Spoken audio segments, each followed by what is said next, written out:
Mes parents ont donné 100 000 € à ma sœur pour son mariage et m'ont dit « Tu ne mérites aucune aide ». Alors, j'ai coupé tout contact, et j'ai continué ma vie. 3 ans plus tard, ma sœur est passée devant ma maison à 2 millions €, et elle a appelé ma mère en pleurant « Pourquoi a-t-elle ça ?» Je m'appelle Sarah, et j'ai 28 ans. J'ai grandi dans une famille de la classe moyenne à Boston, où mon père travaillait comme chirurgien, et ma mère enseignait à l'université locale. Ma sœur aînée, Vanessa, a toujours été l'enfant chéri. Lorsqu'elle s'est fiancée, mes parents lui ont joyeusement offert 100 000 € pour le mariage de ses rêves. 2 semaines plus tard, quand j'ai annoncé mes fiançailles avec John, j'espérais un soutien similaire. Au lieu de cela, ils m'ont convoqué pour une discussion de famille, qui m'a laissé abasourdi et le cœur brisé. Nous avions l'air d'être la famille américaine parfaite. Papa était un chirurgien orthopédiste respecté au Massachusetts General Hospital, et maman était une professeure d'anglais titulaire à l'université de Boston. Nous vivions dans une belle maison de style colonial, dans un bon quartier. Nous partions chaque année en vacances en famille, et nous célébrions les fêtes avec la famille élargie. Mais, sous cette surface lisse, il y a toujours eu une hiérarchie tacite dans notre foyer. Vanessa, née 3 ans avant moi, réussissait d'une manière ou d'une autre à incarner tout ce que mes parents valorisaient. Elle était douée pour les études, socialement gracieuse, et toujours désireuse de suivre le chemin de vie qu'ils avaient imaginé pour elle. Elle ressemblait davantage à notre mère, avec les mêmes cheveux blond miel et les mêmes yeux bleus, tandis que je tenais de notre père, avec des cheveux plus foncés. Mais les différences allaient bien au-delà des apparences. Le schéma de favoritisme a commencé très tôt. Quand est venu le temps du lycée, Vanessa a été inscrite à la Phillips Academy, une école privée d'élite coûtant 30 000 € par an. Mes parents n'ont reculé devant aucune dépense pour son éducation, convaincus que cela la préparerait au succès et lui tisserait des relations précieuses. Quand mon tour est venu, 2 ans plus tard, ils m'ont expliqué que les frais de scolarité étaient devenus trop chers, et m'ont inscrite au lycée public du coin. Nous devons être pragmatiques avec nos finances, a expliqué maman. En outre, tu as toujours été plus indépendante que ta sœur. Cette indépendance était moins un trait de personnalité qu'une nécessité. Tandis que Vanessa recevait des conseils et un soutien constant, j'ai appris à me débrouiller seule. Pour ses 16 ans, nos parents l'ont surprise avec une Honda Civic flambant neuve, ornée d'un gros nœud rouge dans l'allée. Ils ont immortalisé le moment avec des photos, et l'ont célébré par un dîner spécial. Tu as prouvé que tu étais responsable, lui a dit papa en lui remettant les clés. Nous sommes si fiers de toi. Quand mon 16e anniversaire est arrivé, il n'y avait pas de voiture qui m'attendait dans l'allée. À la place, mes parents m'ont suggéré de trouver un travail à temps partiel, si je voulais économiser pour un véhicule. J'ai passé mes week-ends et mes étés à travailler dans un café du quartier, réussissant finalement à rassembler assez d'argent. C'était juste assez pour une Toyota de 10 ans, avec des freins douteux et sans climatisation. Cela t'apprendra la valeur du travail acharné, a dit papa quand je l'ai finalement acheté. Comme si la leçon avait été intentionnelle depuis le début. Ce schéma a continué tout au long de notre adolescence. Vanessa a eu droit à un voyage en Europe après l'obtention de son diplôme, en récompense de ses résultats scolaires. On m'a dit, en revanche, que l'université était déjà assez chère sans y ajouter des voyages. Elle a fréquenté l'université Northwestern, nos parents couvrant toutes ses dépenses, y compris un appartement confortable en dehors du campus, et une généreuse allocation mensuelle. Quand est venu le temps de mes propres candidatures universitaires, la conversation a radicalement changé. Nous avons déjà dépensé tellement pour l'éducation, a expliqué ma mère. Les prêts étudiants apprendront la responsabilité financière. Tout le monde a des dettes de nos jours. J'ai réussi à obtenir une bourse partielle pour l'université de Boston, mais j'ai quand même dû contracter des prêts importants. Je travaillais 20 heures par semaine à la librairie du campus, tout en maintenant une charge de cours complète. Contrairement à Vanessa, qui a étudié la gestion d'entreprise comme notre père l'avait suggéré, j'ai poursuivi des études en marketing, contre leur avis.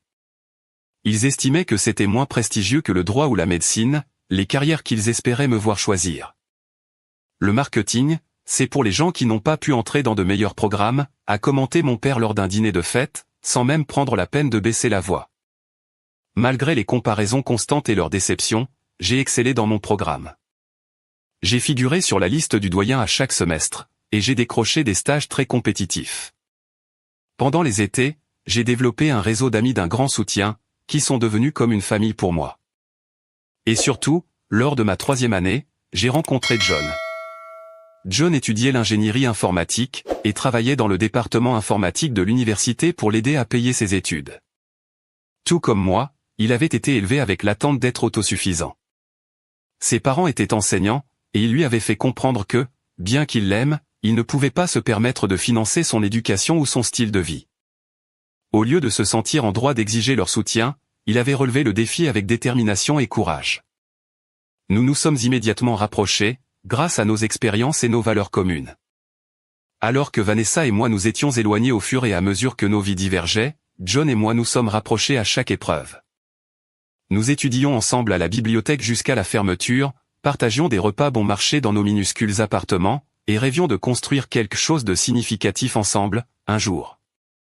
Après l'obtention de notre diplôme, j'ai décroché un poste dans une agence de marketing digital, tandis que John rejoignait une société de développement de logiciels. Nous avons emménagé ensemble pour économiser sur le loyer, budgétiser soigneusement nos dépenses, et rembourser progressivement nos prêts étudiants. Pendant que Vanessa retournait vivre à la maison pendant un an après l'université, profitant du confort d'un logement gratuit tout en cherchant du travail à son rythme, John et moi allions de l'avant, de manière indépendante.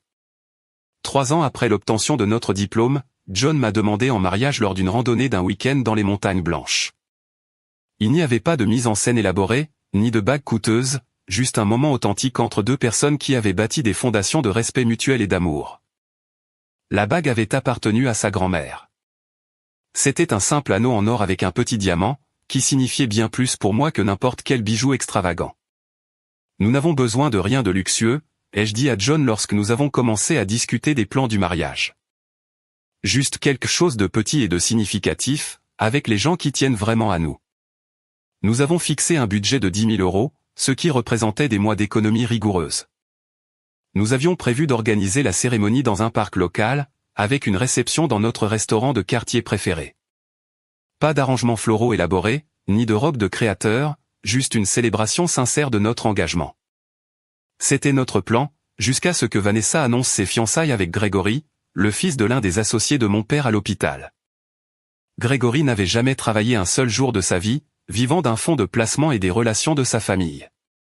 Mais, il venait du bon milieu, avec le bon pédigré, et mes parents étaient ravis de cette union. J'étais loin de me douter que cette annonce allait déclencher une série d'événements qui changeraient ma relation avec ma famille pour toujours. Le soir où Vanessa a appelé pour annoncer ses fiançailles, mes parents ont organisé une fête improvisée. Ils ont commandé un traiteur d'un restaurant cher, ont ouvert des bouteilles de champagne qu'ils gardaient pour une occasion spéciale, et ont invité des amis proches de la famille avec seulement quelques heures de préavis. J'ai reçu l'invitation par SMS, presque comme une pensée après coup, ta sœur est fiancée. Dîner à 19 h. Essaie d'être à l'heure. John et moi sommes arrivés ponctuellement, trouvant la maison déjà remplie de gens qui félicitaient Vanessa, et admiraient son énorme bague en diamant. Grégory se tenait à ses côtés, charmant tout le monde avec des histoires sur sa demande en mariage, dans un complexe 5 étoiles aux Maldives. Ma mère virevoltait autour d'eux comme un papillon ravi, tandis que mon père n'arrêtait pas de tapoter l'épaule de Grégory, comme s'il accueillait un fils perdu de vue depuis longtemps. Nous sommes si ravis d'accueillir Grégory dans la famille, a annoncé ma mère pendant le dîner. Et bien sûr, nous voulons leur offrir le mariage qu'ils méritent. Mon père a levé son verre. C'est pourquoi votre mère et moi avons décidé de donner à Vanessa et Grégory 100 000 € pour leurs frais de mariage. Des murmures d'approbation ont résonné autour de la table, tandis que Vanessa poussait un petit cri de joie et serrait nos parents dans ses bras. J'ai senti John se crisper à côté de moi, mais je lui ai serré la main sous la table. J'étais sincèrement heureuse pour ma sœur, tout en reconnaissant le contraste saisissant avec nos propres plans, bien plus modestes. Plus tard dans la soirée, alors que les invités partaient, Vanessa m'a prise à part pour me montrer son tableau Pinterest de mariage sur son téléphone. Je pense à un mariage à l'étranger, dans la vallée de Napa, s'est-elle extasiée. 200 invités minimum, une robe de créateur et un groupe de musique live. Oh, et tu seras l'une de mes demoiselles d'honneur, bien sûr. Pas la demoiselle d'honneur principale, cependant. Ce sera Olivia. Olivia était sa colocataire d'université, quelqu'un qu'elle connaissait depuis moins de 5 ans. J'ai souri et hoché la tête, ravalant la légère douleur d'être relégué au second plan, même dans son cortège nuptial. Ça a l'air magnifique, Vanessa. John et moi prévoyons quelque chose de petit, mais nous sommes vraiment impatients aussi. Oh, dit-elle, son enthousiasme diminuant légèrement. Quand pensez-vous le faire? Dans environ 6 mois, à Riverside Park. Juste les amis proches et la famille. 6 mois? C'est si tôt. Et en plein air. Et s'il pleut? Elle avait l'air sincèrement confuse, comme si elle ne pouvait pas comprendre qu'on choisisse quelque chose d'aussi simple. Nous voulons que ce soit intime et significatif, ai-je expliqué. Et nous faisons avec ce que nous pouvons nous permettre. Vanessa a jeté un coup d'œil vers nos parents, qui discutaient avec Gregory. Eh bien, je suis sûr que papa et maman vous aideront aussi, dit-elle. Bien que son ton suggérait qu'elle en était loin d'être certaine. Cette conversation a planté une graine d'espoir. Peut-être que mes parents offriraient aussi une certaine aide pour notre mariage. Pas la somme extravagante qu'ils avaient donnée à Vanessa, mais quelque chose pour indiquer qu'ils accordaient autant d'importance à mon bonheur. Avec cet espoir en tête, John et moi avons décidé de leur parler directement, le week-end suivant. J'ai appelé ma mère et je lui ai demandé si nous pouvions venir dîner pour discuter de nos plans de mariage. Il y a eu un silence au bout du fil, avant qu'elle n'accepte, suggérant le dimanche soir. Lorsque nous sommes arrivés, l'atmosphère était sensiblement différente de l'ambiance festive de l'annonce de Vanessa. La maison était calme. Aucun dîner spécial n'avait été préparé. Ma mère avait fait de simples lasagnes, et mon père regardait le golf dans le salon, jusqu'à ce que ma mère l'appelle à table. Nous avons échangé des banalités pendant la majeure partie du repas, mes parents interrogeant John sur son travail et commentant la météo récente. C'était comme s'ils évitaient délibérément le sujet dont nous étions venus discuter. Finalement, alors que ma mère servait le café, j'ai décidé d'aborder le sujet. Alors, John et moi avons planifié notre mariage, ai-je commencé. Rien d'élaboré, juste une petite cérémonie à Riverside Park, avec une réception au restaurant Martinelli ensuite. Nous avons économisé, mais ça va quand même être serré avec nos prêts étudiants et le loyer. Mes parents ont échangé un regard que je n'ai pas pu vraiment interpréter. Mon père s'est raclé la gorge. Et qu'attendez-vous de nous, exactement, a-t-il demandé, son ton me mettant immédiatement sur la défensive. Nous n'attendons rien, est intervenu John poliment. Mais Sarah a pensé qu'il serait agréable de discuter si vous vouliez y contribuer d'une manière ou d'une autre, comme c'est la tradition dans beaucoup de familles. Ma mère a posé sa tasse de café avec un tintement. La tradition, c'est pour les couples traditionnels, dit-elle. Des couples qui suivent l'ordre naturel des choses. Qu'est-ce que c'est censé vouloir dire, ai-je demandé, sentant un frisson se répandre dans ma poitrine. Mon père s'est penché en avant, croisant les mains sur la table. Ça veut dire, Sarah, que ta sœur a toujours fait des choix qui s'alignent avec nos valeurs familiales. Elle a fréquenté les bonnes écoles, a suivi un cheminement de carrière respectable, et se marie dans une famille qui améliorera son statut social et sa sécurité. Tandis que toi, a poursuivi ma mère, tu as constamment choisi de faire les choses à ta manière. Tu as rejeté nos conseils pour l'université. Tu as choisi une carrière dans la publicité, de toutes les choses, et maintenant tu prévois d'épouser. Elle a laissé sa phrase en suspens, jetant un coup d'œil à John, comme s'il était un meuble dont elle ne savait pas trop quoi faire. Un ingénieur logiciel, a complété John, sa voix stable malgré l'insulte évidente. Quelqu'un que nous connaissons à peine, a corrigé mon père. Quelqu'un issu d'un milieu qui, franchement, ne correspond pas au cercle social de notre famille. J'ai eu l'impression d'avoir été giflé. John est brillant, gentil et travailleur. Ses parents sont des éducateurs. Qu'y a-t-il exactement de mal avec son milieu? Il n'y a rien de mal à être enseignant, a dit ma mère, sur un ton qui suggérait tout le contraire. Mais Vanessa fait un mariage qui assurera son avenir. La famille de Gregory a des relations, des ressources, un statut dans la communauté. Donc c'est une question d'argent, ai-je demandé, incrédule. C'est une question de choix, a dit fermement mon père.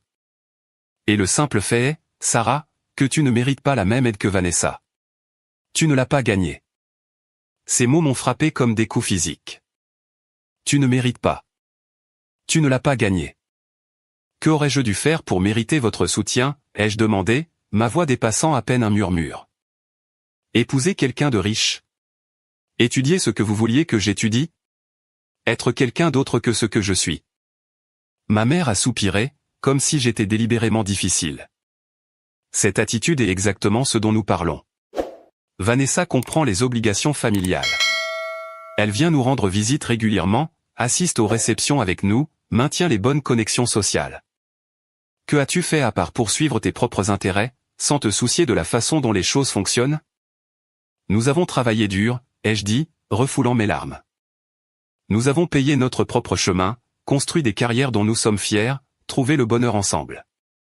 Je pensais que ça compterait pour vous. Ce qui compte, a dit froidement mon père, c'est que nous donnons 100 000 € à Vanessa pour son mariage, parce qu'elle le mérite. Nous assisterons à ton mariage en tant qu'invité, mais ne t'attends pas à un soutien financier.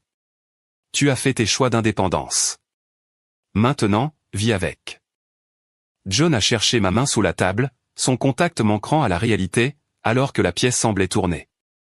Je pense que nous devrions y aller, a-t-il dit doucement. Alors que nous nous levions pour partir, ma mère a ajouté un coup de grâce. Vanessa a toujours tout bien fait. Je suis désolé de le dire, Sarah, mais tu n'as été rien d'autre qu'une déception. Le trajet du retour s'est passé dans un brouillard de larmes et d'incrédulité. Les parents qui auraient dû m'aimer inconditionnellement, venaient de confirmer ce que je soupçonnais depuis des années, à leurs yeux, je ne serai jamais à la hauteur de ma sœur. Non pas à cause d'un échec moral ou d'un manque d'accomplissement, mais simplement parce que j'avais choisi d'être authentiquement moi-même, plutôt que la fille qu'ils auraient voulu que je sois. Cette nuit-là, alors que John me tenait dans ses bras pendant que je pleurais, j'ai pris une décision qui allait modifier le cours de ma vie. Si ma famille ne pouvait pas m'accepter tel que j'étais, peut-être était-il temps de redéfinir ce que la famille signifiait pour moi. Le lendemain matin de ce dîner dévastateur, je me suis réveillé avec les yeux gonflés, et une douleur dans la poitrine qui semblait physique. John avait déjà préparé le café. Il était assis à notre petite table de cuisine, cherchant des lieux de mariage abordables sur son ordinateur portable. Peut-être qu'on pourrait réduire encore plus la liste des invités, a-t-il suggéré quand je l'ai rejoint. Ou repousser la date de quelques mois pour économiser davantage. J'ai secoué la tête, traitant encore les événements de la nuit précédente. Je n'arrive pas à croire qu'il m'ait vraiment dit ces choses. À nous. John a tendu le bras à travers la table pour prendre ma main. Tant pis pour eux, a-t-il dit simplement. Nous allons construire une vie incroyable ensemble, avec ou sans leur bénédiction. Sa confiance tranquille m'a stabilisé, mais je ressentais toujours le besoin de parler à la seule personne qui pourrait comprendre la complexité de ma relation avec nos parents. J'ai décidé d'appeler Vanessa, espérant que la solidarité fraternelle pourrait transcender nos différences. J'ai attendu la fin de l'après-midi, quand je savais qu'elle serait en pause déjeuner. L'appel a abouti après plusieurs sonneries. Sarah, quelle surprise. Tout va bien? Son ton était agréable, mais distrait. Pas vraiment, ai-je admis. J'ai dîné avec papa et maman hier soir, pour discuter de nos plans de mariage, et ça ne s'est pas bien passé. Oh, dit-elle, semblant soudainement mal à l'aise. Ils ont mentionné que tu pourrais demander de l'argent. La façon désinvolte dont elle l'a dit m'a blessé. Pas seulement la supposition que j'avais demandé l'aumône, mais le fait que mes parents aient déjà discuté de la situation avec elle. Je n'ai pas demandé d'argent, ai-je clarifié. J'ai juste pensé qu'ils voudraient peut-être contribuer un peu à mon mariage, comme ils le font pour le tien. Mais ils m'ont fait comprendre très clairement que je ne mérite pas leur aide. Il y a eu un silence au bout du fil. Écoute, Sarah, je ne veux pas me retrouver au milieu de ça. Mais tu dois admettre que tu as toujours fait les choses à ta façon. Tu ne peux pas t'attendre au même soutien, quand tu ne suis pas le chemin qu'ils ont tracé. J'ai senti ma gorge se serrer.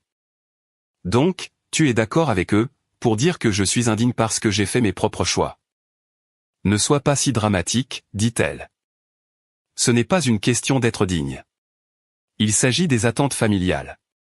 Je les ai remplies. Tu t'es rebellé contre elles. Les actes ont des conséquences. Des attentes comme quoi? Épouser quelqu'un de riche. Suivre une carrière qui ne m'intéresse pas. Ne sois pas jalouse de moi parce que j'ai choisi le bon chemin, a rétorqué Vanessa. Grégory et moi partageons les valeurs de papa et maman. Nous participons aux traditions familiales. Nous maintenons les bonnes relations sociales. Nous tenons compte de la façon dont nos choix se reflètent sur le nom de la famille. Que as-tu jamais fait, à part poursuivre ton propre programme? C'était étrangement similaire à ce que ma mère avait dit. J'ai alors réalisé que Vanessa n'allait pas être mon allié dans cette histoire. Elle avait trop investi dans la dynamique familiale telle qu'elle existait, avec elle dans le rôle de l'enfant chéri, et moi dans celui de la déception. Je pensais que tu pourrais comprendre, ai-je dit doucement. Ou au moins, reconnaître à quel point c'est injuste. La vie n'est pas juste, Sarah. Certains d'entre nous travaillent dur pour maintenir l'harmonie familiale, tandis que d'autres font juste ce qu'ils veulent, et se plaignent ensuite des conséquences. Écoute, je dois y aller. Grégory m'attend pour aller voir d'éventuels lieux de mariage. L'appel a pris fin, et avec lui, mon dernier espoir de trouver de la compréhension au sein de ma famille. Dans les semaines qui ont suivi, je me suis jeté à corps perdu dans le travail, restant tard au bureau et acceptant des projets supplémentaires. John s'inquiétait pour moi, mais il comprenait mon besoin de me concentrer sur quelque chose de productif, plutôt que de m'attarder sur la douleur. Pendant ce temps, les préparatifs du mariage de Vanessa avançaient à toute vitesse. Ma mère envoyait des messages de groupe, avec des mises à jour sur le choix du lieu, les arrangements floraux, et les essayages de robes. Chaque message était comme du sel sur une plaie, mais je répondais avec un enthousiasme bref et poli. J'ai reçu une invitation formelle pour être demoiselle d'honneur par la poste, accompagnée d'une liste d'attente. Cela incluait la présence à 5 événements précédant le mariage, l'achat d'une robe spécifique coûtant près de 1 000 €, et une contribution financière pour un luxueux week-end d'enterrement de vie de jeune fille à Miami. La charge financière à elle seule aurait été importante, mais c'était surtout le poids émotionnel que je ne pouvais pas supporter. Après mûre réflexion, j'ai appelé Vanessa pour décliner le rôle de demoiselle d'honneur, proposant à la place d'y assister en tant que simple invitée. Sa réaction a été immédiate et furieuse. C'est tellement typique de toi, Sarah. Toujours à penser à toi-même, au lieu de soutenir ta famille. Tout le monde va demander pourquoi ma propre sœur n'est pas dans mon cortège de mariage. Tu peux leur dire la vérité, ai-je suggéré. Que je ne peux pas me permettre cet engagement financier en ce moment. Ce n'est pas une question d'argent. C'est une question d'attitude. Tu as toujours été jalouse de moi, et maintenant tu essaies de gâcher mon jour spécial. Aucune explication ne pouvait la convaincre que ma décision n'était pas motivée par la jalousie. La conversation s'est terminée avec des menaces de me retirer complètement l'invitation, bien qu'une invitation formelle soit quand même arrivée par la poste, 2 semaines plus tard. À l'approche de la date du mariage, John et moi avons discuté de l'opportunité d'y assister. Une partie de moi voulait éviter l'événement, et le champ de mines émotionnelles inévitables qu'il représentait. Mais une autre partie de moi sentait que ne pas y aller ne ferait que renforcer leur discours selon lequel j'étais égoïste et peu solidaire. Nous irons, a décidé John. Nous garderons la tête haute, nous serons polis, et nous partirons tôt si nécessaire. Nous n'avons pas à avoir honte. Le jour du mariage de Vanessa s'est levé, clair et ensoleillé. Un samedi de juin parfait, dans un vignoble de la vallée de Napa. John et moi sommes arrivés tôt, bien habillés, mais sans ostentation. Le lieu était spectaculaire, avec des vignes en fleurs, des décorations de tables élégantes, et un quatuor à cordes jouant doucement en arrière-plan. Chaque détail criait la dépense et le privilège. Je me suis dirigé vers la suite nuptiale pour offrir mes félicitations avant la cérémonie. Vanessa était entourée de ses demoiselles d'honneur, toutes portant des robes lavande identiques.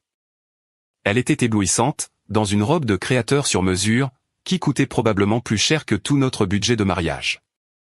Sarah, m'a-t-elle salué froidement. Je suis contente que tu aies pu venir. Tu es magnifique, ai-je dit sincèrement. Félicitations. Elle a accepté le compliment d'un hochement de tête. Maman t'a placé, toi et John, à la table 11, avec les cousins du côté de papa.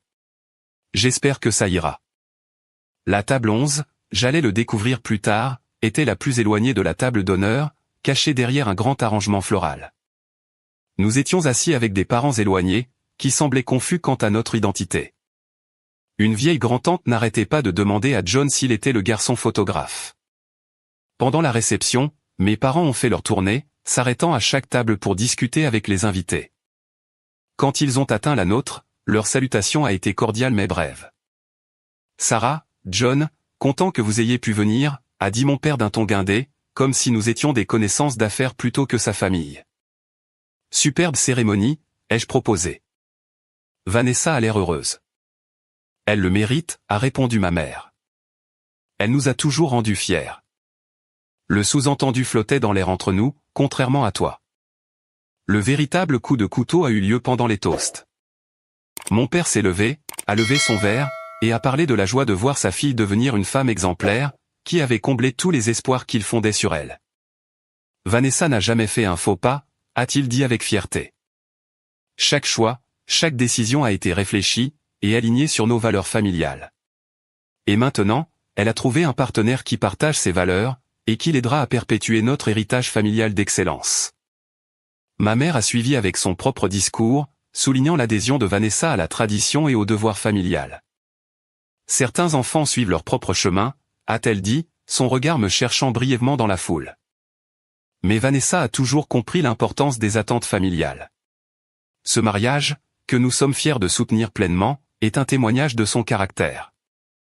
Plus tard pendant la soirée dansante, j'ai surpris ma mère en train de parler à l'une de ses amies. Ma fille cadette n'a jamais tout à fait été à la hauteur des attentes familiales, disait-elle. C'est tellement dommage, mais que pouvez-vous y faire? Ils font leur choix. C'était la goutte d'eau qui faisait déborder le vase. J'ai trouvé John au bar, et je lui ai chuchoté que je devais partir. Nous nous sommes éclipsés discrètement pendant une danse de groupe, rentrant à notre hôtel en silence. De retour dans notre chambre, je me suis complètement effondré. Je ne peux plus faire ça, ai-je sangloté. Ils ne me verront jamais comme étant assez bien. Rien de ce que j'accomplirai n'aura d'importance, parce que ce n'est pas ce qu'ils voulaient pour moi. John m'a tenu dans ses bras, me laissant pleurer. Alors, il est peut-être temps d'arrêter d'essayer d'obtenir leur approbation, a-t-il dit finalement. Peut-être qu'il est temps de construire une vie qui te rende fier, peu importe ce qu'ils pensent. Cette nuit-là, nous avons pris 2 décisions importantes. Premièrement, nous allions reporter nos projets de mariage indéfiniment. L'idée d'une célébration centrée sur la famille semblait creuse maintenant. Deuxièmement, et c'était le plus important, j'allais établir des limites claires avec mes parents et ma sœur. Fini de me soumettre à leur jugement et à leur amour conditionnel. Le lendemain matin, j'ai bloqué les numéros de téléphone et les comptes de réseaux sociaux de ma famille. J'ai envoyé un bref email, expliquant que j'avais besoin d'espace, et que je les contacterais quand je serais prête. Puis, John et moi sommes rentrés chez nous, prêts à nous concentrer sur la construction de notre avenir, sans l'ombre de la désapprobation familiale planant au-dessus de nous.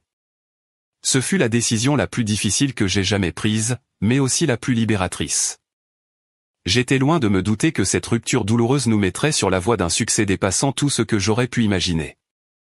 La première année après avoir coupé les ponts avec ma famille a été la plus difficile. Les anniversaires, les fêtes, et les mardis soirs au hasard, quand un souvenir d'enfance refaisait surface de manière inattendue, devenaient tous des moments de deuil.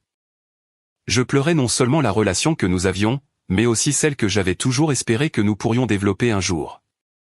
Le silence de leur côté était assourdissant. Pas d'appel, pas de mail pour me demander de reconsidérer ma décision. Cela confirmait ce qu'une partie de moi avait toujours su, leur amour avait été conditionnel, basé sur ma soumission, plutôt que sur ma valeur inhérente en tant que leur fille. John a suggéré que j'essaie la thérapie, et après quelques hésitations, j'ai accepté. Ma thérapeute, le docteur Lavigne, m'a aidé à comprendre les schémas de négligence émotionnelle qui avaient défini mon enfance, et l'impact qu'ils avaient eu sur mon estime de moi. Ce que vos parents ont fait s'appelle la parentalité conditionnelle, a-t-elle expliqué lors d'une séance. L'amour et l'approbation ne sont donnés que lorsque l'enfant répond à certaines attentes. C'est dommageable, car cela apprend aux enfants que leur valeur inhérente est liée à la performance ou à l'obéissance. Mais pourquoi traitait-il Vanessa différemment, ai-je posé la question qui me hantait depuis des années. Certains parents attribuent inconsciemment des rôles à leurs enfants, l'enfant modèle, le bouc émissaire. Cela en dit plus sur leurs propres besoins et insécurités, que sur l'une ou l'autre d'entre vous. Semaine après semaine, j'ai commencé à détacher mon sens de l'identité des attentes de ma famille. J'ai réalisé que les qualités qu'ils avaient critiquées, mon indépendance et ma détermination à tracer mon propre chemin, étaient en réalité des forces qui m'avaient bien servi. Un soir, alors que John et moi discutions de ma dernière avancée en thérapie, il a suggéré un changement de cap. Je sais que traiter tes problèmes familiaux est important, a-t-il dit. Mais que se passerait-il si nous mettions aussi notre énergie à construire l'avenir que nous voulons, non pas en réaction à eux, mais comme un choix positif pour nous-mêmes? Ces mots ont résonné profondément en moi. Pendant si longtemps, je m'étais défini en opposition aux attentes de ma famille. À quoi cela ressemblerait-il de me définir par mes propres aspirations à la place? Le lendemain, j'ai créé un tableau de visualisation pour notre vie commune. Pas le genre superficiel avec des voitures de luxe et des maisons de vacances, mais un tableau axé sur des objectifs significatifs, l'indépendance financière, un travail qui fait la différence, un foyer sûr et accueillant, des relations fondées sur le respect mutuel et une véritable bienveillance. John et moi nous sommes tous deux lancés dans nos carrières avec une concentration renouvelée. J'étais dans mon agence de marketing depuis 3 ans, et j'avais acquis une réputation pour mes campagnes numériques innovantes. Lorsqu'un client majeur m'a spécifiquement demandé pour son projet de changement d'image de marque, mon patron m'a confié la direction, et une petite équipe à gérer. Le projet était stimulant et de grande envergure, nécessitant de longues heures de travail et une résolution créative des problèmes. Mais, les résultats ont dépassé les attentes, suscitant les éloges du client, ainsi que la reconnaissance de l'industrie. 6 mois plus tard, j'ai été promue directrice associée, avec une augmentation de salaire substantielle. La trajectoire de John était tout aussi ascendante. Ses compétences en codage et ses capacités à résoudre des problèmes avaient attiré l'attention de la direction, et il a été choisi pour diriger le développement d'une nouvelle plateforme logicielle. Cette promotion s'accompagnait de stock options, et d'un salaire qui doublait presque ses revenus précédents. Un soir, lors d'un dîner de célébration pour sa promotion, John a lancé une idée qui allait tout changer. « Et si nous lancions notre propre entreprise ?» a-t-il demandé. « En combinant mes compétences techniques avec ton expertise en marketing. Il y a un vide sur le marché pour des agences qui comprennent vraiment les deux côtés. » L'idée a immédiatement pris racine. Nous avons passé nos soirées et nos week-ends à élaborer un plan d'affaires, à étudier le marché, et à identifier des clients potentiels. 6 mois plus tard, Digital Nexus est né, opérant initialement depuis le salon de notre appartement. Les premiers jours ont été difficiles. Nous avons investi la majeure partie de nos économies dans une image de marque professionnelle, un site web élégant et des logiciels essentiels. Nous travaillions des journées de 16 heures, John s'occupant du développement technique, et moi me concentrant sur l'acquisition de clients et la stratégie marketing. Notre premier client était une petite propriétaire d'entreprise locale, que j'avais rencontrée lors d'un événement de réseautage. Elle a pris le risque de nous faire confiance, malgré notre portefeuille limité. Impressionné par notre approche personnalisée et notre enthousiasme, le projet a été un succès, conduisant à des recommandations, et progressivement, à une clientèle croissante.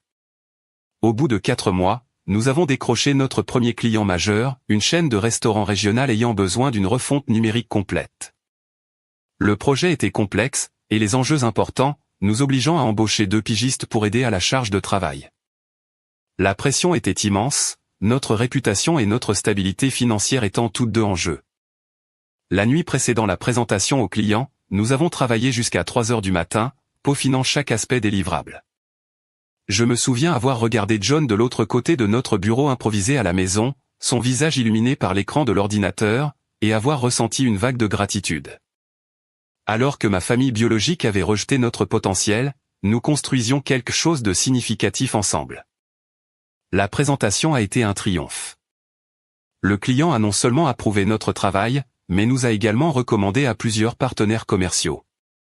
En 6 mois, nous avions suffisamment de contrats réguliers pour louer un petit espace de bureau, et embaucher 3 employés à temps plein. À la fin de notre première année, Digital Nexus s'était forgé une réputation pour ses solutions innovantes offrant des résultats mesurables. Notre liste de clients comprenait plusieurs marques reconnues, et notre équipe s'était élargie à 12 personnes. Pendant tout ce temps, ma famille est restée absente de ma vie. Occasionnellement, je recevais une carte d'anniversaire générique de ma mère, ou un email groupé pour les fêtes, m'incluant parmi des dizaines de destinataires. Mon père n'a jamais cherché à me contacter. Vanessa a envoyé un fer par froid pour sa première grossesse, adressé à Sarah et son invité, plutôt que d'inclure John par son nom. Ces petits rappels faisaient toujours mal, mais la douleur était atténuée par la joie et l'épanouissement que je trouvais dans la vie que John et moi étions en train de créer ensemble. Nous avions noué des amitiés étroites avec plusieurs couples qui partageaient nos valeurs et nos intérêts. Nous avions des mentors dans le milieu des affaires, qui nous apportaient des conseils et un soutien. Nous avions construit une famille de cœur, qui célébrait nos succès et nous soutenait à travers les épreuves. Pour notre 3e anniversaire, John a suggéré de reconsidérer l'idée de nous marier. Pas une grosse production, a-t-il précisé. Juste quelque chose d'intime, avec les gens qui ont vraiment été là pour nous. 2 mois plus tard, nous avons échangé nos vœux dans le jardin de notre restaurant préféré, entouré de 20 amis qui étaient devenus notre famille. Ma collègue Sophia était ma demoiselle d'honneur, tandis que le meilleur ami d'université de John était son témoin. Il n'y avait pas d'arrangements floraux complexes, ni de tenue de créateur, juste des vœux sincères et une véritable célébration. Le coût total s'élevait à un peu moins de 8 000 €, une fraction de ce qu'avait coûté le mariage de Vanessa. Mais, alors que nous dansions sous les guirlandes lumineuses avec des gens qui tenaient sincèrement à nous, je savais que notre célébration possédait quelque chose que l'argent ne pouvait pas acheter, l'authenticité. Je n'ai pas invité mes parents ni Vanessa. La décision m'a apporté un peu de tristesse, mais aussi un sentiment de protection pour ce nouveau chapitre de nos vies. Notre mariage ne serait pas entaché par leur jugement, ni par leur approbation conditionnelle. Les mois qui ont suivi notre mariage ont apporté des développements inattendus pour Digital Nexus. Une étude de cas que nous avions publiée sur l'une de nos campagnes à succès est devenue virale dans les cercles de l'industrie, attirant l'attention de clients potentiels plus importants et d'investisseurs. Soudainement, nous recevions des appels d'investisseurs en capital risque, intéressés par le financement de notre expansion. Après mûre réflexion et de longues négociations, nous avons accepté un investissement qui nous a permis de nous développer considérablement, tout en gardant le contrôle de la direction de l'entreprise. Nous avons déménagé dans de plus grands bureaux, élargi notre équipe à 30 personnes, et développé des logiciels exclusifs qui ont rationalisé notre processus et amélioré nos offres de services. 18 mois après avoir accepté l'investissement, nous avons été approchés par une grande entreprise technologique, intéressée par l'acquisition de Digital Nexus. L'offre initiale était substantielle, mais John et moi hésitions à céder l'entreprise que nous avions bâtie de zéro. Après plusieurs séries de négociations, nous sommes parvenus à un accord qui a dépassé nos attentes les plus folles, 20 millions €, avec nous deux retenus comme consultants pendant 2 ans, avec des rémunérations considérables. Le soir où les papiers ont été signés, John et moi étions assis sur le sol de notre appartement, une bouteille de champagne entre nous, légèrement étourdis par l'ampleur de ce qui venait de se passer. « On l'a fait », a chuchoté John, la voix brisée. « On l'a vraiment fait. » J'ai repensé au chemin parcouru, de ce dîner douloureux avec mes parents à ce moment de réussite extraordinaire. Chaque rejet, chaque jugement, chaque fois qu'ils m'avaient dit que je n'étais pas à la hauteur, m'avait finalement poussé à prouver, non pas à eux, mais à moi-même, que je pouvais créer une vie pleine de sens et d'accomplissement selon mes propres termes. « Je veux acheter une maison », ai-je dit soudainement. « Une vraie maison, quelque part où nous pourrons nous enraciner. » John a souri. Je pensais exactement la même chose. Commençons à chercher demain. J'étais loin de me douter que notre nouvelle maison deviendrait le catalyseur d'une confrontation inattendue avec le passé que j'avais tant travaillé à laisser derrière moi. Avec notre nouvelle sécurité financière, John et moi avons commencé à chercher la maison de nos rêves. Nous n'étions pas intéressés par des étalages ostentatoires de richesse, mais nous voulions de l'espace, de l'intimité, et une propriété qui reflétait notre esthétique personnelle. Après 3 mois de recherche, nous avons trouvé une superbe maison contemporaine dans un quartier exclusif, situé sur un terrain de 2 acres avec des arbres centenaires et une vue sur la ligne d'horizon de la ville. La maison elle-même était la perfection architecturale. 4000 pieds carrés de lignes épurées et de conception réfléchie. Des baies vitrées inondaient l'espace de lumière naturelle, tandis que de hauts plafonds créaient une atmosphère de calme et d'espace. Le rez-de-chaussée à air ouverte comprenait une cuisine gastronomique qui ferait l'envie de tout chef, avec des armoires sur mesure, des comptoirs en quartz, et des appareils électroménagers haut de gamme. La suite parentale comprenait un coin salon, une cheminée, et une salle de bain qui ressemblait à un spa de luxe, doté d'une baignoire îlot positionnée pour profiter de la vue sur le jardin privé. 3 chambres supplémentaires offraient beaucoup d'espace pour les invités ou de futurs enfants, tandis qu'une suite de bureaux séparés nous permettait de travailler à domicile en cas de besoin. À l'extérieur, la propriété offrait un jardin paysager naturel, une élégante piscine à débordement qui semblait se fondre avec l'horizon, et un patio couvert avec une cuisine d'été et une cheminée. C'était à tous égards l'antithèse de la maison traditionnelle de style colonial que mes parents avaient toujours valorisée, avec ses pièces formelles et son esthétique conventionnelle. Le prix de vente était d'un peu moins de 2 millions €, une somme qui aurait semblé impossible à atteindre quelques années plus tôt. Maintenant, nous pouvions l'acheter comptant, sans hypothèque. Le jour où nous avons signé les documents de clôture et reçu les clés, j'ai ressenti un sentiment d'accomplissement qui allait au-delà de l'acquisition matérielle. Cette maison représentait la liberté, le résultat tangible du fait d'avoir suivi ma propre voie, malgré la désapprobation de ceux qui auraient dû me soutenir le plus. Nous avons pris notre temps pour meubler la maison, choisissant chaque pièce avec soin, pour créer un espace à la fois luxueux et accueillant. L'art moderne d'artistes locaux ornait les murs, tandis que des sièges confortables invitaient à la conversation et à la détente. C'est devenu non seulement une vitrine, mais un véritable foyer, où nous organisions des dîners pour des amis et des collègues, célébrions les fêtes, et construisions notre vie ensemble. Pendant ce temps, nous avons lancé une nouvelle entreprise, une plateforme logicielle conçue pour aider les petites entreprises à rivaliser sur le marché numérique. Fort de l'expérience et des relations acquises avec Digital Nexus, cette nouvelle entreprise a grandi encore plus vite que la première. En 18 mois, nous avions des bureaux dans 3 villes, et une valorisation qui dépassait notre précédent succès. Au fur et à mesure que nos réussites professionnelles s'accumulaient, j'entendais occasionnellement des bribes d'informations sur ma famille, par le biais de connaissances communes. Mon père avait été cité dans un procès pour faute médicale, qui avait ruiné sa réputation à l'hôpital. Bien que l'affaire ait finalement été réglée, l'impact financier avait été important, obligeant mes parents à réduire la taille de leur maison, et à ajuster leur style de vie. Le mariage de Vanessa avec Grégory avait également traversé des zones de turbulence. La richesse de sa famille, qui avait été un facteur primordial dans l'approbation de mes parents, s'est avérée n'être qu'une illusion, maintenue par un endettement excessif et des pratiques financières douteuses. Lorsque l'entreprise de son père a fait faillite à la suite d'une enquête de la SEC, la façade s'est effondrée. Grégory a perdu son emploi fictif dans l'entreprise familiale, et a lutté pour trouver un travail, sans aucune compétence ni expérience réelle.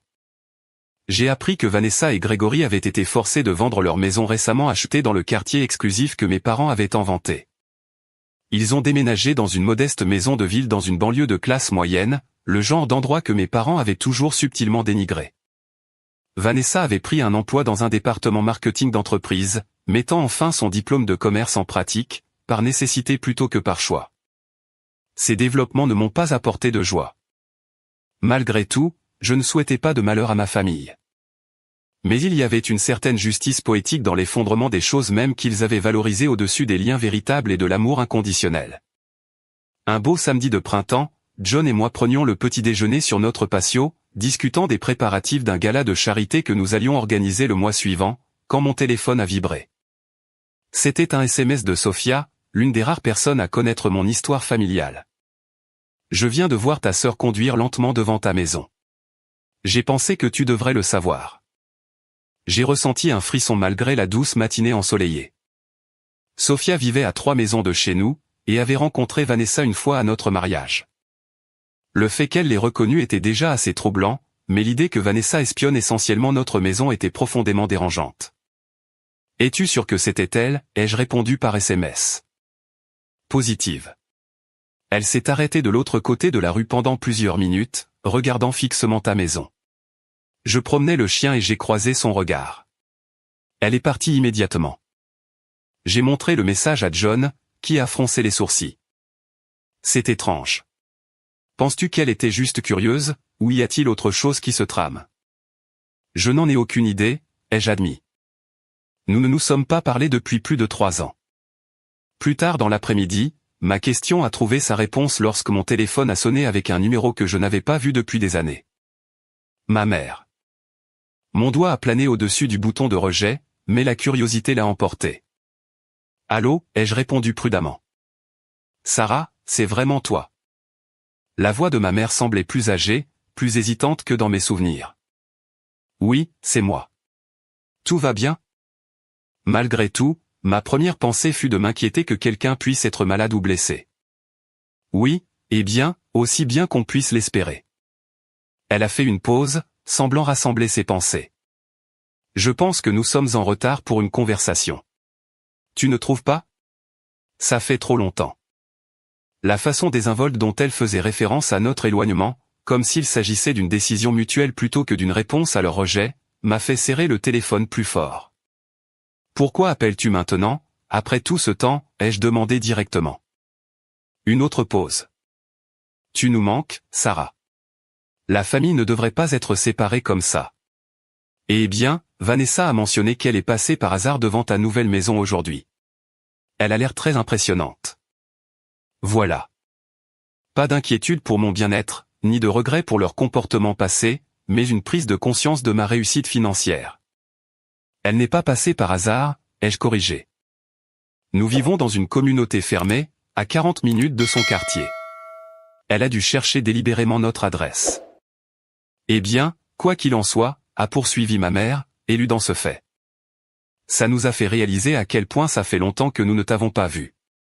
Nous adorerions visiter ta nouvelle maison, renouer, laisser le passé derrière nous. J'ai fermé les yeux, traitant la réapparition soudaine de ma famille dans ma vie. 3 ans de silence, puis Vanessa passe devant ma maison, et soudain ils veulent se réconcilier. J'ai besoin d'y réfléchir, ai-je finalement dit. Je te rappellerai. John a écouté pendant que je lui racontais la conversation, son expression devenant de plus en plus inquiète à chaque détail.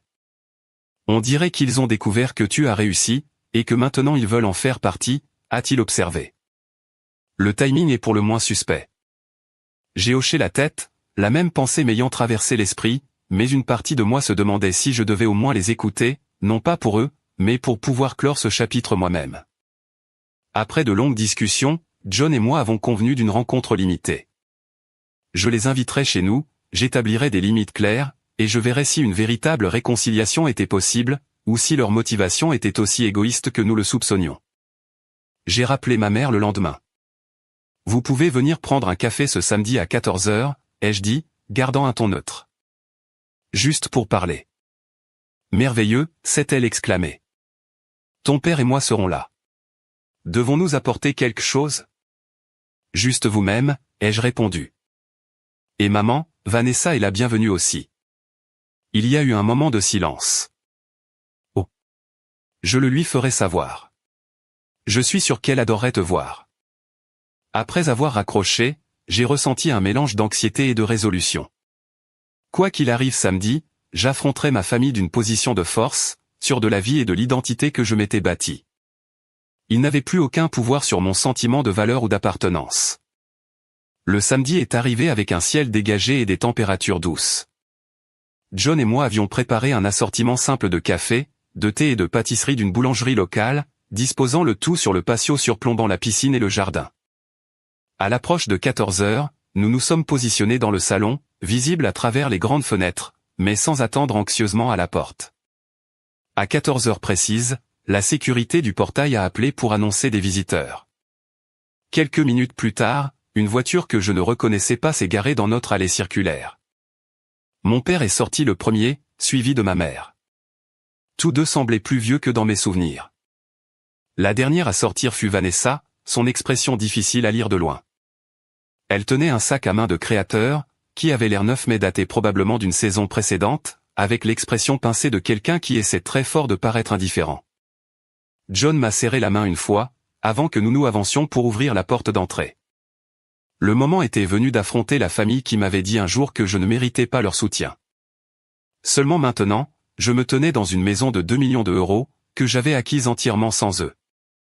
Ouvrir la porte à ma famille après 3 ans de séparation m'a semblé surréaliste. Mon père avait plus de cheveux gris, et des rides profondes autour des yeux, qui n'étaient pas là auparavant. Ma mère avait l'air plus mince, son apparence soigneusement entretenue montrant des signes de fatigue.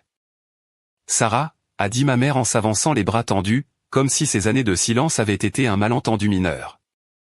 Tu es magnifique. J'ai accepté son étreinte brève sans la lui rendre, puis j'ai fait un signe de tête à mon père et à ma sœur. Je vous en prie, entrez. Leurs yeux ont parcouru notre entrée, admirant le haut plafond, le lustre moderne, et les œuvres d'art originales sur les murs.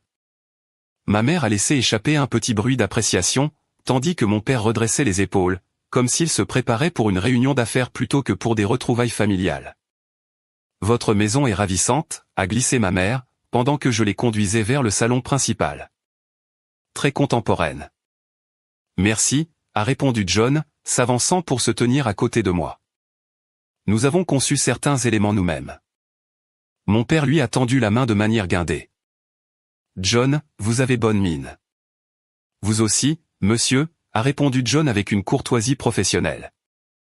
J'ai fait un geste vers les portes du patio. J'ai pensé que nous pourrions nous asseoir dehors. Le temps est parfait. Ils nous ont suivis sur le patio, où le cadre offrait un avantage stratégique. La vue spectaculaire fournissait un sujet de conversation naturel, tandis que l'espace ouvert empêchait tout sentiment d'être piégé ou coincé. Alors que nous nous installions autour de la table, un silence embarrassant s'est installé. Je n'ai fait aucun geste pour le rompre, curieuse de voir comment ils allaient entamer cette conversation qu'ils avaient sollicitée, après des années d'absence. « Eh bien », a finalement dit ma mère en prenant une pâtisserie. « C'est agréable. » La famille réunie à nouveau. « Vraiment ?» ai-je demandé, ma voix calme mais directe. La famille réunie à nouveau après 3 ans sans un mot. Mon père s'est raclé la gorge. « Allons Sarah, il n'est pas nécessaire d'être hostile. Nous sommes ici pour renouer. » « Je ne suis pas hostile », ai-je clarifié. Juste réaliste. Vous vouliez cette rencontre, alors je suppose que vous avez quelque chose de spécifique à discuter. Ma mère a jeté un regard à mon père, une communication muette passant entre eux. Tu nous as manqué, a-t-elle dit, sa voix prenant le ton apaisant qu'elle avait toujours utilisé pour calmer les tensions familiales. Nous pensons qu'il est temps de laisser le passé derrière nous. À quel passé faisons-nous référence, exactement, ai-je demandé. La partie où vous m'avez dit que je ne méritais pas votre soutien? Ou la partie où vous m'avez qualifié de déception pour avoir fait mes propres choix? Vanessa, qui était restée silencieuse, a bougé inconfortablement sur sa chaise. Nous disons tous des choses que nous regrettons sous le coup de l'émotion, a-t-elle proposé. Ce n'était pas sous le coup de l'émotion, l'ai-je corrigé. C'était un schéma récurrent tout au long de ma vie. Et ce n'était pas seulement des mots, c'était des actes, ou plutôt, l'absence d'actes.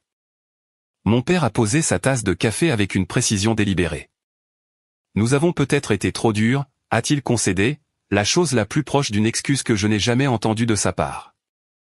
Mais tu t'en es clairement bien sorti. Cette propriété, la réussite de ton entreprise. C'est très impressionnant. Voilà. La reconnaissance de ma réussite financière, plutôt qu'une quelconque reconnaissance de la douleur qu'ils avaient causée. J'ai remarqué qu'il parlait de la réussite de mon entreprise, sans même poser de questions précises sur ce que John et moi faisions réellement, ou sur la façon dont nous avions bâti nos sociétés. Nous avons travaillé dur, a dit John d'un ton neutre. Nous avons construit 2 entreprises prospères à partir de zéro. Oui, nous avons entendu parler de votre projet de logiciel, a dit ma mère en s'illuminant. Le fils de Patricia Wilson travaille dans la tech, et il a mentionné votre nom lors de leur dîner le mois dernier. Nous étions si fiers de dire que tu étais notre fille. L'ironie était presque douloureuse. Après des années à exprimer leur déception face à mes choix de carrière, ils revendiquaient maintenant leur fierté pour ma réussite, mais seulement après qu'elle ait été validée par leur cercle social. C'est drôle, ai-je dit, incapable de cacher la tension dans ma voix. Je ne me souviens pas que vous ayez été fiers lorsque j'ai lancé l'entreprise. En fait, je ne me souviens pas avoir eu de vos nouvelles du tout. Mon père a fait un signe de la main avec dédain. De l'eau a coulé sous les ponts. L'important, c'est que la famille se rassemble maintenant. Pourquoi maintenant, a demandé John directement. Pourquoi après 3 ans sans aucun contact? La question flottait dans l'air, inconfortable mais nécessaire. Ma mère a jeté un coup d'œil à Vanessa, puis à moi. Eh bien, la famille ne devrait pas rester brouillée, a-t-elle dit vaguement. Et quand nous avons réalisé à quel point vous réussissiez bien, ça nous a semblé idiot de maintenir de vieux griefs. Quand vous avez réalisé à quel point nous réussissions bien, ai-je répété. Après que Vanessa soit passée en voiture devant notre maison. Vanessa a légèrement rougi. Ce n'était pas comme ça. J'ai entendu par un collègue que vous aviez déménagé dans ce quartier. J'étais juste curieuse. Curieuse au point de chercher notre adresse et de rouler 40 minutes pour la voir. Mais pas assez curieuse pour appeler ou envoyer un email en 3 ans. La conversation s'est à nouveau figée, les pâtisseries sur la table toujours intactes. Mon père, toujours pragmatique, a apparemment décidé de changer de tactique. La vérité, Sarah, a-t-il dit en se penchant légèrement en avant. C'est que notre famille traverse une mauvaise passe. Je ne sais pas si tu as entendu parler du procès. J'ai entendu, ai-je dit simplement. Il a hoché la tête, semblant soulagé de pouvoir éviter l'explication. Le règlement a été substantiel. L'assurance en a couvert une partie, mais pas tout. Nous avons dû faire des ajustements. Papa a dû prendre une retraite anticipée, a ajouté Vanessa, et vendre la maison.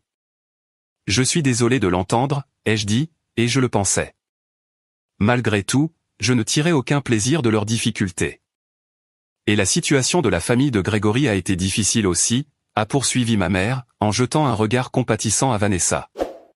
Les Harrington ne sont pas aussi bien établis que nous le croyions. Vanessa a baissé les yeux sur ses mains. Grégory est entre deux postes depuis presque 1 an maintenant. Et avec le bébé qui arrive. Tu es enceinte, ai-je demandé, sincèrement surprise par cette nouvelle information. Elle a hoché la tête, une lueur de véritable émotion traversant son visage. De 5 mois.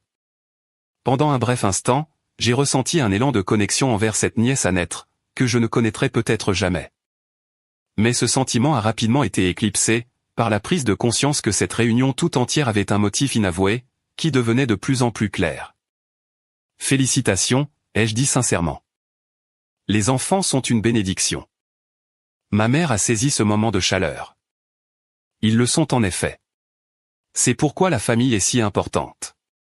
Se soutenir mutuellement dans les épreuves, célébrer les succès ensemble.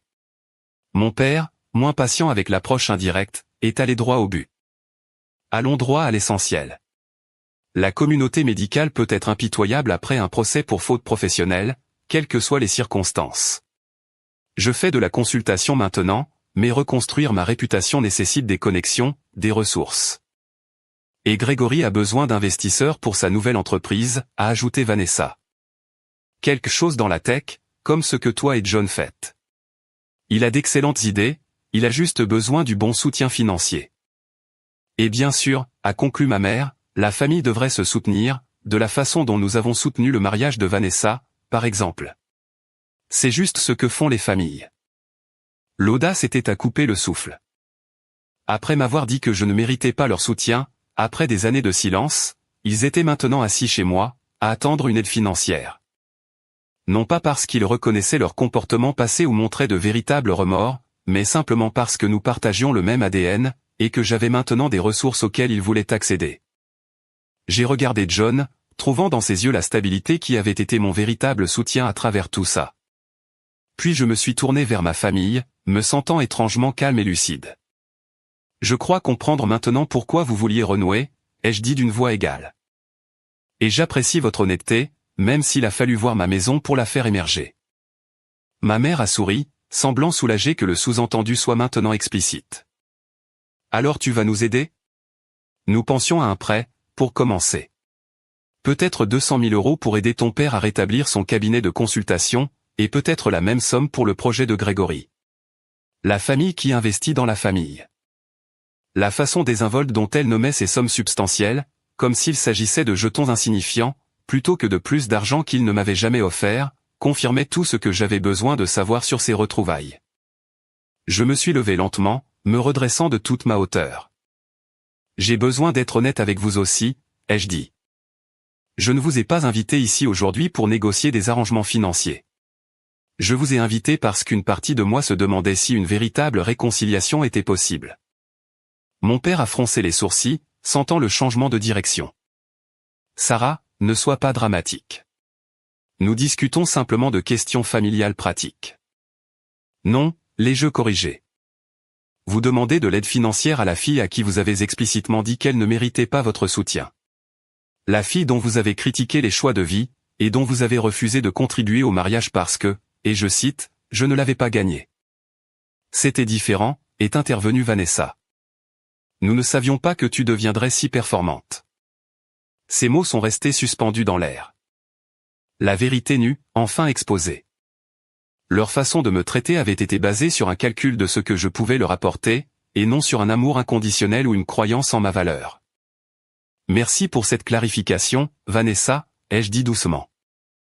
Ça me dit tout ce que j'ai besoin de savoir. Je me suis tourné vers mes parents, ne ressentant pas de la colère, mais une profonde tristesse pour ce qui aurait pu être. Je pense que vous devriez partir maintenant. Vous tous. Le halètement de ma mère était théâtral. Tu nous mets à la porte? Ta propre famille. Je vous demande de quitter ma maison, ai-je corrigé. La maison que j'ai bâtie sans votre soutien ni votre approbation. La maison qui, apparemment, ne m'a rendu digne de votre attention qu'une fois que vous l'avez vue. Mon père s'est levé brusquement. C'est scandaleux. Après tout ce que nous avons fait pour toi. Qu'avez-vous fait exactement pour moi, ai-je demandé, sincèrement curieuse de sa perception. Il a balbutié, incapable de fournir des exemples précis. Nous t'avons élevé, éduqué. Vous avez fourni le minimum légal exigé des parents, ai-je rétorqué. Et vous avez clairement fait savoir, à chaque occasion, que j'avais moins de valeur que ma sœur, parce que je ne me conformais pas à vos attentes. Alors tu ne nous aideras pas, a demandé Vanessa, d'une petite voix. Pas même pour ta nièce ? L'appel à l'obligation familiale était ironique, venant de quelqu'un qui était resté silencieuse pendant que nos parents rejetaient ma valeur. Pourtant, j'ai ressenti un pincement de compassion pour l'enfant à naître, qui entrerait dans cette dynamique compliquée. Je ne soutiendrai pas financièrement la réhabilitation de la carrière de papa, ni le projet d'entreprise de Grégory, ai-je dit fermement. Mais je serai prête à créer un fonds d'études pour ta fille, à condition qu'il soit uniquement à son nom, et qu'il ne puisse être utilisé à aucune autre fin. Mon offre, pensée comme un véritable rameau d'olivier pour ma future nièce, a été accueillie avec indignation plutôt qu'avec gratitude. Comment oses-tu nous dicter tes conditions, a lancé ma mère. Comme si on ne pouvait pas nous faire confiance avec l'avenir de notre propre petite fille. John, qui était resté admirablement calme tout au long de la conversation, a finalement pris la parole. Je pense que Sarah a été plus que généreuse, compte tenu des circonstances. Maintenant, je vous suggère de respecter sa demande de partir. Mon père lui a lancé un regard noir. Cette conversation est entre membres de la famille. John est ma famille, ai-je dit fermement. La famille que j'ai choisie, qui m'a soutenu inconditionnellement. Quelque chose sur lequel vous devriez peut-être réfléchir, tous les trois. Il y a eu un moment de silence tendu, avant que mon père ne se tourne et ne se dirige vers la porte. Ma mère a suivi, s'arrêtant seulement pour dire « Tu regretteras cet égoïsme, Sarah. Quand nous ne serons plus là, tu regretteras de ne pas avoir été une meilleure fille. » Vanessa s'est attardée brièvement, quelque chose d'illisible dans son expression. Pendant un instant, j'ai cru qu'elle dirait quelque chose de significatif, qu'elle reconnaîtrait peut-être même l'injustice de notre enfance. Au lieu de cela, elle a simplement dit « L'offre pour le fonds du bébé, elle tient toujours ?» Elle tient toujours, ai-je confirmé. Contacte mon avocat et nous l'organiserons. Elle a hoché la tête une fois, puis a suivi nos parents. Je les ai regardés à travers la fenêtre alors qu'ils s'éloignaient, leur voiture devenant de plus en plus petite, jusqu'à disparaître derrière nos portails. Ce n'est qu'à ce moment-là que je me suis autorisé à m'effondrer sur une chaise, émotionnellement épuisé. « Ça va ?» a demandé John en s'asseyant à côté de moi. « Je ne sais pas, ai-je admis. Mais je pense que ça ira. » Ce que je n'aurais pas pu anticiper, c'est le flot de SMS et de messages vocaux qui commenceraient à arriver, dans les heures qui ont suivi leur départ. Mon père exigeant que je reconsidère ma décision. Ma mère alternant entre les culpabilisations et les menaces à peine voilées d'être rayées de leur testament. Vanessa me suppliant de comprendre leur situation difficile. Chaque message confirmait que j'avais pris la bonne décision en maintenant mes limites. Ils continuaient de me voir non pas comme une personne méritant le respect et un lien véritable, mais comme une ressource à utiliser quand cela les arrangeait. Cette nuit-là, j'ai décidé d'envoyer un dernier message, un email adressé à tous les trois, exprimant exactement ce que j'avais appris de nos années de séparation et de nos brèves retrouvailles. Ce serait ma dernière communication pour très longtemps. Les jours qui ont suivi la visite de ma famille ont été émotionnellement turbulents. Je fluctuais entre la certitude d'avoir fait le bon choix, et des vagues de chagrin pour les relations qui auraient pu être. John m'a donné de l'espace quand j'en avais besoin, et du réconfort quand je le demandais, sans jamais suggérer une seule fois que j'avais pris la mauvaise décision. Tu as posé une limite, me rappelait-il. Ce n'est pas un rejet. C'est de l'autoprotection. Une semaine après leur visite, je me suis assise à mon bureau surplombant notre jardin, et j'ai rédigé l'email que j'avais préparé mentalement pendant des jours. Ce serait mon dernier mot sur la question, une déclaration de clôture, plutôt qu'une invitation à poursuivre le dialogue. Chère maman, papa et Vanessa, j'ai beaucoup réfléchi à nos récentes retrouvailles. Je veux être clair sur le fait que cet email n'est pas écrit sous le coup de la colère, mais à partir d'un état de lucidité qu'il m'a fallu des années pour atteindre. Je ne déteste aucun de vous. Je ne vous souhaite aucun mal. En fait, j'espère que vous trouverez votre chemin à travers vos défis actuels. Cependant, je ne peux pas fournir l'aide financière que vous recherchez. Il ne s'agit pas de vous punir pour votre comportement passé, ou de refuser par méchanceté. Il s'agit de reconnaître que notre relation n'a jamais été fondée sur le respect mutuel ou l'amour inconditionnel, mais plutôt sur ma conformité à vos attentes. Pour Vanessa, j'ai mis en place un fonds d'études pour ta fille comme promis. Mon avocat te contactera avec les détails. Ce n'est pas parce que je me sens obligé, mais parce que je veux que ton enfant ait des options, quelle que soit notre histoire compliquée. Au-delà de cela, je vous demande de respecter ma décision de maintenir mes distances. Les 3 années que nous avons passées séparées ont été douloureuses, mais aussi salvatrices. J'ai construit une vie qui m'apporte de la joie et de l'épanouissement, entouré de personnes qui m'estiment pour ce que je suis, et non pour ce que je peux fournir ou la façon dont je me reflète sur eux. Si un jour vous êtes intéressé par une relation basée sur une connexion authentique, plutôt que sur un besoin financier, je serai peut-être ouverte à cette conversation. D'ici là, je vous souhaite bonne chance, mais j'ai besoin de protéger la paix et le bonheur que j'ai travaillé si dur à créer. Sarah. J'ai cliqué sur envoyer avant de pouvoir douter de moi-même, puis j'ai fermé mon ordinateur portable. Il y avait une finalité dans cette action, qui apportait à la fois de la tristesse et du soulagement. J'avais dit ce qui devait être dit, sans cruauté, mais aussi sans compromis. La réponse fut prévisible. Mon père a envoyé un message sec, me traitant d'égoïste et d'ingrate. Ma mère a écrit un long email, détaillant tout ce qu'elle avait sacrifié pour moi, concluant que je lui brisais le cœur. Vanessa a envoyé un SMS me remerciant pour le fonds d'études, mais suggérant que j'étais inutilement dur avec nos parents vieillissants. Je n'ai répondu à aucun d'eux. Au lieu de cela, John et moi nous sommes concentrés sur l'avenir de nos vies, et sur l'impact positif que nous pouvions avoir avec notre réussite. Nous avons créé une fondation de bourse pour les étudiants de première génération, en particulier ceux qui poursuivent des études en entrepreneuriat sans soutien financier familial. Le programme offrait non seulement une aide pour les frais de scolarité, mais aussi du mentorat et des opportunités de réseautage, le genre de soutien que j'aurais souhaité avoir pendant mes propres années d'université. Nous avons également créé un programme d'incubation pour les startups fondées par des femmes, offrant un financement de démarrage et des conseils aux entrepreneuses prometteuses. Voir ces entreprises passer du stade de concept à des entreprises prospères m'a apporté une satisfaction bien plus profonde que n'importe quel achat de luxe ne pourrait le faire. Dans notre vie personnelle, nous avons continué à cultiver la communauté d'amis qui était devenue notre famille de cœur. Nous organisions régulièrement des dîners, célébrions les étapes importantes ensemble, et nous soutenions mutuellement dans les épreuves. Ces relations, fondées sur le respect mutuel et une véritable bienveillance, m'ont montré à quoi ressemblaient vraiment des liens sains. 6 mois après la confrontation avec ma famille, j'ai découvert que j'étais enceinte. La joie et l'appréhension de la parentalité imminente ont suscité une profonde réflexion sur le genre de mère que je voulais être, et la culture familiale que j'espérais créer. Je veux que notre enfant sache qu'il est aimé inconditionnellement, ai-je dit à John un soir, alors que nous discutions des couleurs de la chambre de bébé. Que sa valeur n'est pas liée à ses accomplissements ou à son obéissance.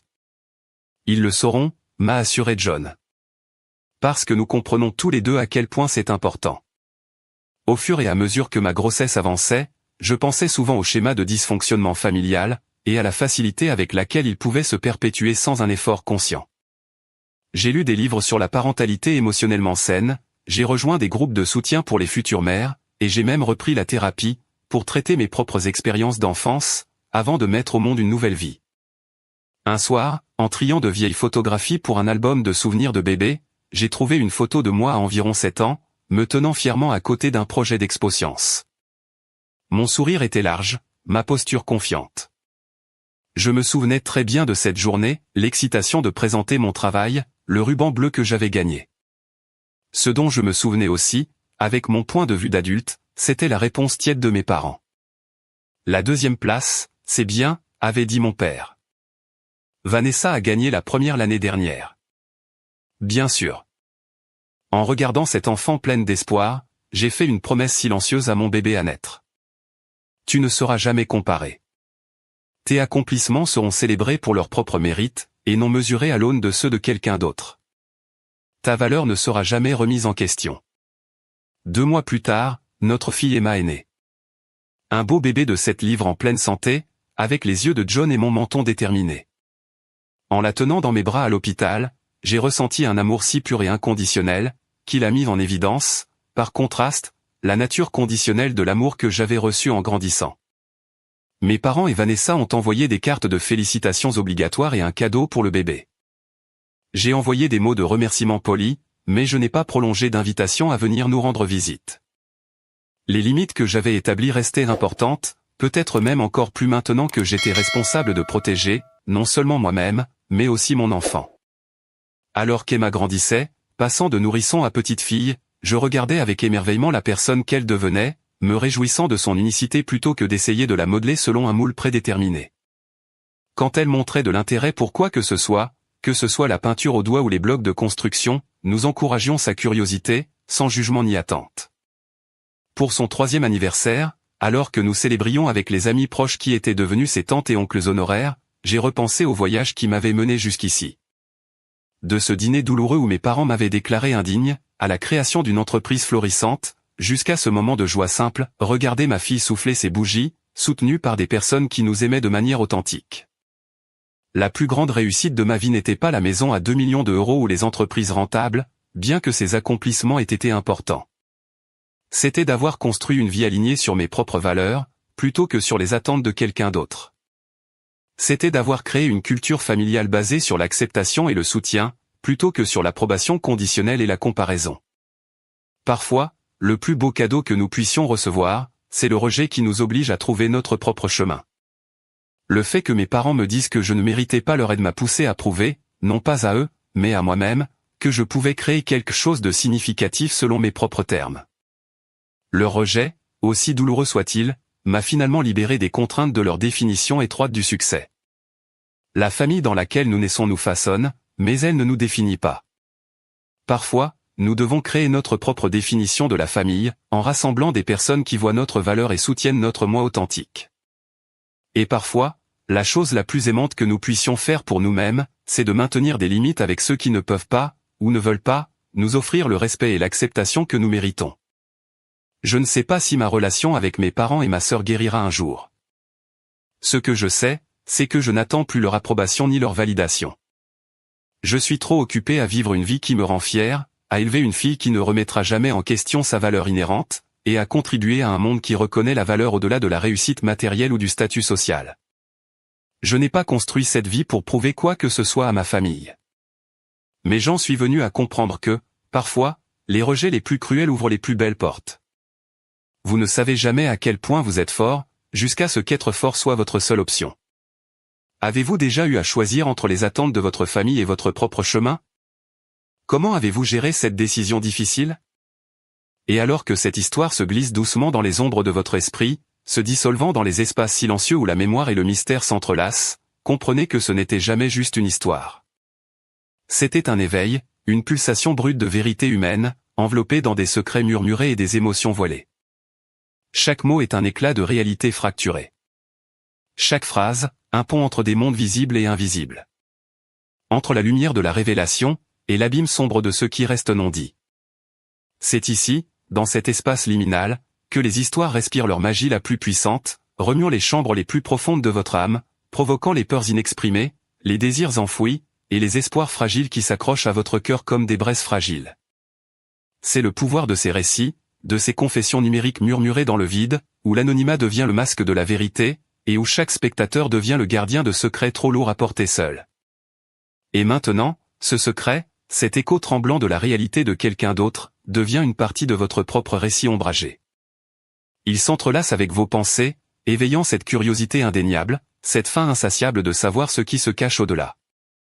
Quelles histoires n'ont pas encore été racontées? Quels mystères planent juste hors de portée, attendant que vous les découvriez? Alors, accrochez-vous à ce sentiment, à ce fil électrique d'émerveillement et de malaise.